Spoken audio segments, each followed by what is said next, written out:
So we are continuing our chapter number 5, India's Heritage of Science and Technology. तो ये जो chapter था हमारा, इसके कुछ क्वेश्चन आंसर्स हम पहले डिस्कस कर चुके हैं और आज हम डिस्कस करेंगे रिमेनिंग क्वेश्चन आंसर्स इसी चैप्टर के। तो जो नेक्स्ट क्वेश्चन इस चैप्टर में पूछा जा सकता है वो है right a short note on mathematics. अब देखिए क्वेश्चन जो है वो थोड़ा घुमा फिरा के भी पूछा जा सकता है। It is not every time the same कि भी आपको सीधा सीधा क्वेश्चन पूछा जाए। तो क्वेश्चन आ सकता है maybe write a short note on mathematics, या फिर contribution of India in mathematics, या फिर write a short note on Aryabhatta, या फिर आर्यभट्ट से रिलेटेड इसी तरीके का कोई भी क्वेश्चन पूछा जा सकता है। तो देखिए इसमें अब भारत की जो मैथ्स के अंदर उपलब्धियों की बात की जाए तो उसको आपको बस एक पॉइंट वाइज लिख लेना है। जैसे कि the gifts of India to the world are, Bharat ने दुनिया को क्या क्या चीज़ें दी हैं, वो है डिस्कवरी ऑफ जीरो। तो ये हर एक पॉइंट आपको याद रखना है। डिस्कवरी ऑफ जीरो है, then decimal system is there, then algebra, theorems of Baudhayana, then geometry and arithmetic. तो ये सब चीज़ें भारत ने ही दुनिया को दी हैं। आर्यभट्ट जो थे उन्होंने जीरो की डिस्कवरी की। ये क्वेश्चन काफ़ी बार पूछा जाता है, who discovered zero. And the process of writing zero after figures were discovered by the sage name Gurutsammat. अब जीरो जो है आप जानते हैं कि जैसे कि 1 है, 1 के आगे हम जीरो लगाते हैं तो 10 हो जाता है, 2 के आगे जीरो लगाते हैं तो 20 हो जाता है। तो जीरो जो उसके बाद लगाने का जो सिलसिला था ये हमारे भारत के ही एक सेज थे जिनका नाम था गुरुत्सम्मत। उन्होंने ये आइडिया, ये प्रोसेस जो था वो दिया था। The ancient Indian mathematics have decided the names of the numbers made up by placing 53 zeros after 1। अब एक के बाद 53 जीरो लगाने के बाद हम लोग उसको क्या नाम देंगे, इस तरीके से नंबर, जैसे कि एक के आगे जीरो लगाया तो 10, फिर 100, फिर 1000, इस तरीके से जो नाम जो दिए गए थे वो भी भारतीयों की ही देन है पूरे विश्व को। Decimal system had been seen for measuring and weighing instruments which had been found from the remains of Harappa and Mohenjodaro. तो हड़प्पा और मोहनजोदारो से जो हमको इंस्ट्रूमेंट्स मिले हैं मेजरिंग करने वाले या माप करने वाले या फिर वेट वजन करने वाले, तो उसमें हमें डेसिमल सिस्टम का उपयोग होता दिखाई दिया है। कि डेसिमल सिस्टम यानी कि 1.5 kg, 2.5 kg एटसेट्रा, तो उसमें डेसिमल का उपयोग होता दिखाई दिया है। भास्कराचार्य की बात करें तो भास्कराचार्य जो थे उन्होंने बुक लिखी थी लीलावती गणित और दूसरी बीज गणित जो कि 1150 में लिखी गई थी। इसके अलावा साइंस जो कि आप जानते हैं कि एडिशन का साइन होता है प्लस, देन सब्ट्रैक्शन, ये साइंस भी डिस्कवर किए गए थे भास्कराचार्य के द्वारा ही। ब्रह्मगुप्त जो थे उन्होंने इंट्रोड्यूस किए थे टाइप्स ऑफ इक्वेशंस। फिर बोधायन जो थे उन्होंने थियरम डिस्कवर किए थे। फिर Apastamba had decided the measurement of sacrificial pits use for Vedic yajnas इन शुल्वा सूत्र। आपस्तंभ जो थे उन्होंने जो ये शुल्वा सूत्र नाम का जो भी किताब थी इसके अंदर बताया था कि सैक्रिफिशियल पिट्स यानी कि जो जो यज्ञ के जो पिट्स होते हैं यानी कि जो हवन के लिए जो कुंड बनाए जाते हैं उनकी मेजरमेंट क्या होनी चाहिए, तो ये भी वहाँ पर लिखा गया था इस किताब के अंदर। It also consist analysis of principles. Aryabhatta had mentioned the value of pi. अब यहाँ पर जो इंपॉर्टेंट पॉइंट्स हैं इनमें से जो आपको ठीक लगे, कोई एक आधा पॉइंट ऊपर नीचे करेंगे तो चलेगा, but most of the things आपको वन वर्ड यानी कि एक लिस्ट बना लेनी है कि भारत ने दुनिया को क्या क्या चीज़ें दी हैं। जैसे पाई की वैल्यू जो है वो है 22/7 जिसको हम 3.14 भी लेते हैं। ये आर्यभट्टियम नामक किताब जो है जिसको आर्यभट्ट ने लिखा है उसके अंदर ही मेंशन्ड है। तो ये भी काफ़ी इंपॉर्टेंट पॉइंट है।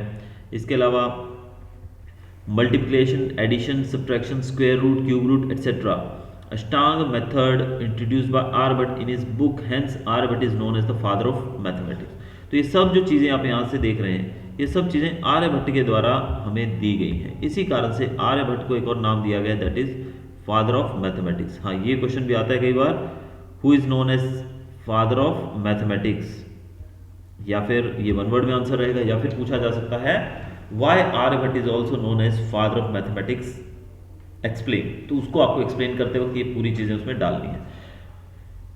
इसके अलावा बात की जाए कुछ और किताबें हैं जैसे कि दास गीतिका, आर्यभट्टियम, ये भी उन्हीं के द्वारा लिखी गई हैं। आर्यभट्ट जिनकी बात कर रहे हैं, he has described main principles of astronomy in short in his book named Arya Siddhanta. Arya सिद्धांत नामक किताब के अंदर इन्होंने एस्ट्रोनॉमी के प्रिंसिपल्स के बारे में भी लिखा है। He found the solution of fundamentals of mathematics, that is arithmetic and geometry. Arithmetic और ज्योमेट्री के फंडामेंटल जो हैं उसके सॉल्यूशंस भी इन्होंने फाइंड किए हैं। तो हम यहाँ पर देख सकते हैं कि कितना ज़्यादा जो कंट्रीब्यूशन जो रहा है मैथमेटिक्स की फील्ड में वो भारतीय जो सेजेस जो थे उनका रहा है। तो ये क्वेश्चन आपको पूछा जा सकता है और काफ़ी इंपॉर्टेंट है, मोस्ट ऑफ द टाइम ये आता भी है। आगे आप यहाँ देख रहे हैं कुछ किताबों के नाम दिए गए हैं और उनके कुछ ऑथर्स के नाम दिए गए। तो ये आपको एक just have a reading of this thing, क्योंकि वन वर्ड में पूछा जा सकता है, जैसे कि कौन सी किताब किसने लिखी है, तो ये आपको पता होना चाहिए। आगे हम देखेंगे एस्ट्रोनॉमी और एस्ट्रोलॉजी के बारे में। अब देखिए इसमें दोनों में से एक के ऊपर भी आ सकता है, दोनों के ऊपर भी आ सकता है, क्वेश्चन आने को किसी भी प्रकार से पूछा जा सकता है, 2 मार्क में भी 3 मार्क में भी। एस्ट्रोनॉमी की बात करें तो इसको मोस्ट एंशिएंट साइंस कहा जाता है, तो ये आपको पॉइंट वाइज याद करना है। पहला पॉइंट हम देखेंगे एस्ट्रोनॉमी जो है मोस्ट एंशिएंट साइंस है। फिर एस्ट्रोनॉमी से रिलेटेड बहुत सारे ग्रंथ किताबें लिखी जा चुकी हैं। An organised and deep study of astrology was made by Indian ancient universities. अब क्या क्या एस्ट्रोलॉजी में किया गया है वो देखते हैं हम लोग। प्लैनेट्स एंड देयर मूवमेंट्स, यानी कि जो हमारे ग्रह हैं और उनकी चाल के बारे में, उनके मूवमेंट के बारे में। फिर कॉन्स्टलेशन, जो ग्रुप ऑफ स्टार्स जो हैं कॉन्स्टलेशन कहते हैं जिसको हम, वो, और दूसरे जो सेलेस्टियल ऑब्जेक्ट्स हैं, इन सब की कैलकुलेशंस की गई है थ्रू एस्ट्रोलॉजी एंड एस्ट्रोनॉमी। यानी कि ये कितनी दूर हैं, या फिर इनके जो ग्रहों की चाल जो है कि वो कहाँ किस ग्रह में प्रवेश करेंगे कब। जैसे कि आप जानते हैं कि एस्ट्रोनॉमी में हम लोग देखते हैं एस्ट्रोलॉजर्स के पास जाते हैं जो हमारा भविष्य बताते हैं, हाथ देकर बताते हैं। तो ये सब चीज़ें इन दोनों फील्ड्स में डेवलप की गई थी भारत के द्वारा ही। प्रेडिक्शंस की बात करें, predictions were made on the basis of planetary movement. जो प्रेडिक्शंस करते हैं ना कि भाई आने में अगला साल हमारे लिए कैसा रहेगा, अब जैसे 2021 शुरू हुआ है तो बहुत सारे आप लोग चैनल्स पे देखते हैं, न्यूज़ चैनल्स पे, कि बहुत सारे एस्ट्रोलॉजर्स आते हैं और वो बताते हैं कि ये साल कैसा रहेगा। तो वो बताते हैं on the basis of planetary movement, यानी कि प्लैनेट जो हैं ग्रहों के चाल के हिसाब से ही वो ऐसा हमको बता पाते हैं। आर्यभट्ट जो थे उन्होंने एस्ट्रोनॉमी की फील्ड में भी एक रिमार्केबल कंट्रीब्यूशन दिया है। किन्होंने, हम बात करें आर्यभट्ट की। So the first Indian satellite was named Aryabhatta. इसी कारण से जो पहला सैटेलाइट जो लॉन्च किया गया था भारत के द्वारा उसको नाम दिया गया था आर्यभट्ट। तो भारत का पहला जो सैटेलाइट जो छोड़ा गया था अंतरिक्ष में वो था आर्यभट्ट। उसका नाम आर्यभट्ट इसीलिए दिया गया था क्योंकि आर्यभट्ट ने जो कंट्रीब्यूशन दिया था एस्ट्रोनॉमी की फील्ड में, इसीलिए उनके नाम पे ये जो सैटेलाइट था इसको रखा गया था। He declared that the Earth rotates on its own axis and proved that the basic reason for lunar eclipse is the shadow of the Earth, which was addressed as अज़रभार by the scholars। अब हम बात करें आर्यभट्ट की। आर्यभट्ट ने क्या बताया था? आर्यभट्ट ने बताया था कि अर्थ जो है वो अपने एक्सिस पे रोटेट करती है, अपने ही एक्सिस पे वो रोटेट करती है अर्थ। और ये भी बताया था कि लुनार एक्लिप्स, जो सूर्य ग्रहण, चंद्र ग्रहण जो है, लुनार एक्लिप्स जो है उसका मेन कारण होता है शेडो ऑफ द अर्थ की। अर्थ की जो शेडो है वही मेन कारण होती है लुनार एक्लिप्स का। और इसको नाम दिया गया था अज़रभार स्कॉलर्स के द्वारा। स्कॉलर्स यानी कि जो विद्वान लोग थे उन्होंने इस घटना को नाम दिया था अज़रभार। In the same manner Brahmagupta popularize the law of gravitation in his book Brahma Siddhanta. Brahmagupta जो थे उन्होंने ग्रेविटी की लॉज जो हैं, लॉज ऑफ ग्रेविटेशन, उनको अपनी किताब के अंदर बताया था, जिसका नाम था किताब का ब्रह्म सिद्धांत। तो क्वेश्चन पूछा जा सकता है ब्रह्म सिद्धांत वाज रिटन बाय हुम? तो आंसर इज ब्रह्मगुप्ता। वरमेयर की बात करें, he was a great astrologer and astronomer. Varahamihira को एक ग्रेट एस्ट्रोलॉजर और एस्ट्रोनॉमर के रूप में जाना जाता है। Who divided astrology in 3 sections? इन्होंने एस्ट्रोलॉजी को 3 पार्ट में बांटा था। ये 3 पार्ट कौन से? देखिए ये भी आंसर पूछा जा सकता है वन वर्ड के अंदर कि into how many parts astrology is divided. तो 3 पार्ट जो है वो है तंत्रा, होरा और संहिता। इस ग्रंथ नेम्ड बृहद संहिता gives information regarding effects of planet on man's future, his characteristics, various classes of animals, the time of marriage, moons, wells, gardens and good omen for sowing. We should feel pride that our ancestors were expert in the various sciences. अब यहाँ पर इन्होंने जो किताब लिखी थी ब्रह्म सिद्धांत, इसके अंदर इन्होंने एक्सप्लेन किया था कि प्लैनेट्स का जो मूवमेंट होता है उससे लोगों के जीवन पे क्या प्रभाव पड़ता है, इससे उनके कैरेक्टरिस्टिक्स पे क्या प्रभाव पड़ता है, और अलग अलग जो क्लासेस हैं एनिमल्स की उनके ऊपर क्या प्रभाव होता है, और मैरिज का टाइम यानी कि जो हम मुहूर्त वगैरह देखते हैं वो कौन सा होता है, पॉन्ड्स, वेल्स और गार्डन्स के बारे में कि भाई कौन सी दिशा में होना चाहिए, सब चीज़ें यानी कि बताई जाती हैं। गुड ओमेन फॉर सोइंग की जो बुआई करने का, जो बीज बोते हैं किसान खेतों के अंदर, उसका जो उचित समय है, बेस्ट टाइम जो रहता है, गुड टाइम, वो कौन सा रहता है, ये सब चीज़ें इन्होंने हमें बताई हैं। तो हम देख सकते हैं कि कितने सारे जो मतलब ऐसी चीज़ें हैं जो कि बहुत ज़्यादा हमारे लिए बेनिफिशियल रहती हैं, क्योंकि मुहूर्त वगैरह देख के लोग काम करते हैं आज भी हमारे यहाँ पर, आप जानते ही हैं, और किस प्रकार से उसको स्टडी किया जाता है, that is on the basis of the planetary movement. तो प्लैनेट्स का मूवमेंट जो है उसके आधार पर इसको देखा जाता है। तो ये क्वेश्चन भी पूछा जा सकता है। और लास्ट क्वेश्चन जो है वो है वास्तुशास्त्र। तो वास्तुशास्त्र जो है इसके बारे में भी शॉर्ट नोट आ जाता है। इस चैप्टर में से 3-4 मार्क का कोई भी क्वेश्चन पूछा जा सकता है, 2, 3 या 4 मार्क का, तो आप आसानी से इसको कर सकते हैं।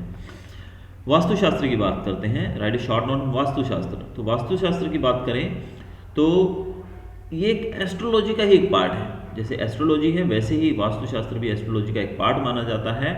और आज की बात करें तो आज जो है वास्तुशास्त्र भारत ही नहीं विश्व के अलग अलग देशों में भी इसको माना जाता है। ब्रह्मा, नारद, बृहस्पति, भृगु, वशिष्ठ और विश्वकर्मा, इन सब लोगों ने वास्तुशास्त्र की फील्ड में बहुत ज़्यादा योगदान, बहुत ही ज़्यादा रिमार्केबल योगदान दिया है। ये नाम आपको याद रखने हैं कौन कौन है ये, इन लोगों ने काफ़ी योगदान दिया है इस फील्ड के अंदर।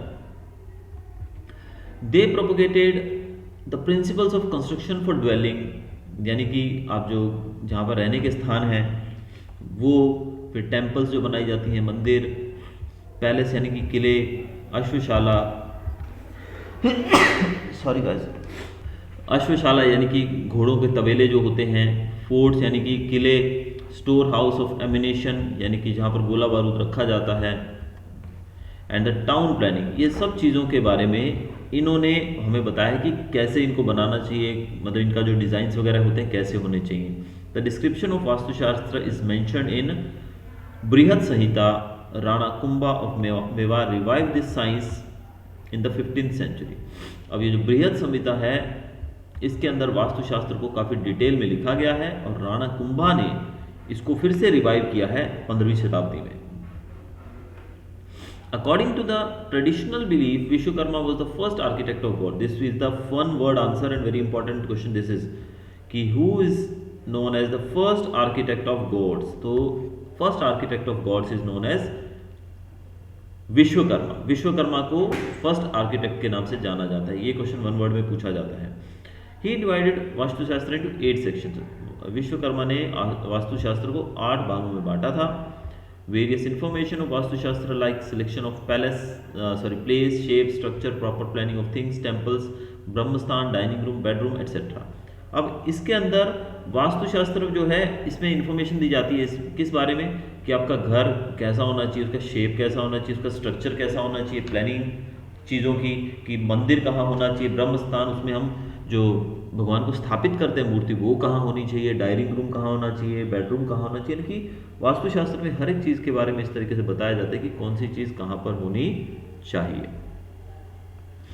As the time passes by, changes are taking place regarding the principles and understanding of Vastushastra. Now it is being adopted by the foreigners. तो समय समय के हिसाब से आप देख सकते हैं कि आज की बात करें तो भारत का जो ये आइडिया है, खासकर वास्तुशास्त्र जो है ये भारत ही नहीं पूरे विश्व में पॉपुलर हो चला है, यानी कि विदेशी लोग भी इसको फॉलो करते हैं। तो इस आंसर में आप इतना लिखेंगे तो इट विल वर्क। तो ये जो चैप्टर है हमारा, इसके अंदर काफ़ी सारे छोटे आंसर्स भी मिल सकते हैं हमको 1 वर्ड में, और काफ़ी सारे जो ब्रीफ आंसर्स जो हैं ये तो मैंने 5 लगभग आपको समझाए हैं, और ये 5 के 5 ही काफ़ी इंपॉर्टेंट है। 1 वर्ड आंसर्स भी काफ़ी इसमें मैंने आपको टिक करवाए हैं, अंडरलाइन करवाए हैं, तो ये सारे आप ध्यान से कर लीजिएगा। तो I think there is nothing else to read in this chapter.